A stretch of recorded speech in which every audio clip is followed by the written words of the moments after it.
riguarda appunto il cervello. Il nostro cervello è plastico, vuol dire che si modella. Il nostro cervello impara in continuazione nuove cose se lo testiamo, se lo stimoliamo a imparare nuove cose.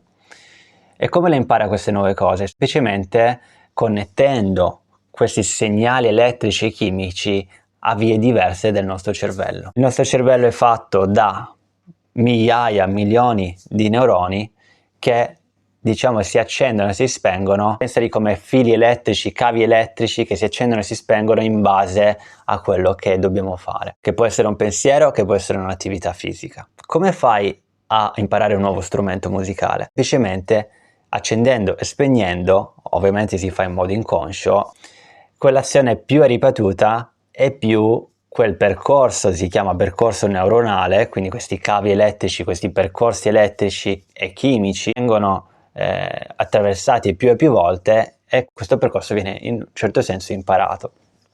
Ecco, questo è quello che succede proprio nel dolore cronico. Dopo 3 mesi, ok, si dice dopo 3 mesi il dolore acuto diventa cronico, questo significa che il dolore in un certo senso ha fatto sempre gli stessi percorsi, insomma il cervello ha imparato questo dolore. Quindi abbiamo detto che il dolore neuroplastico in realtà è semplicemente un dolore acuto che è diventato anziano ha imparato quel dolore lì, nonostante in realtà nella zona del nostro corpo dove sentiamo dolore non c'è assolutamente nulla di problematico, se non fosse magari un'infiammazione. Ora, in sintesi, il dolore acuto è causato da un potenziale danneggiamento. Il dolore neuroplastico non è in realtà uguale a un danneggiamento del tessuto, è la radice quindi del dolore cronico. Come faccio a capire dove è la radice, come andare a influenzare quella radice? Ovviamente la radice è il nostro cervello, perché se ha imparato il dolore, chi l'ha imparato è stato il cervello, il nostro sistema nervoso. Possiamo andare a massaggiare 100.000 volte al giorno la parte periferica, possiamo andare a fare 100.000 cose sulla parte periferica, ma è difficile che andiamo a influenzare il dolore a lungo termine. Avrai sicuramente dei benefici nel breve termine, nel quel giorno, magari una settimana, magari un mese, se la terapia è stata di successo. Se il problema ritorna, capiamo che in realtà dobbiamo lavorare sul sistema nervoso centrale, sul nostro cervello. Ora, il nostro cervello è stimolato principalmente da stress sociale, da stress psicologico, ok? Quindi è sempre psicologico il problema. La radice in realtà non è altro che nella paura. La paura è un termine ombrello, si dice, no? Un termine che racchiude in realtà altre sensazioni. Perché la paura? Se uno pensa, beh, ma Alessio, ma io non ho paura del dolore, in realtà non ho nessuna paura, però il dolore continua.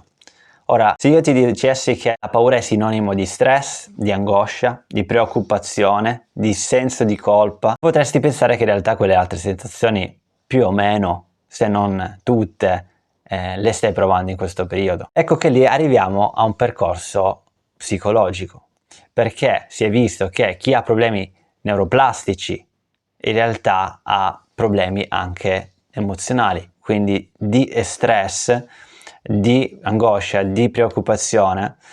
E la prima preoccupazione ovviamente che uno può avere è appunto del dolore, cioè il dolore non passa, perché questa cosa non passa, il perché io devo continuare a vivere in questo modo non lo so, nessuno me l'ha spiegato. E questa è la prima preoccupazione. Il dolore è causato, secondo me, per quello che uno pensa, se ha dolore cronico da anni e non sa queste cose, ci sarà sicuramente qualcosa dentro di me che non va.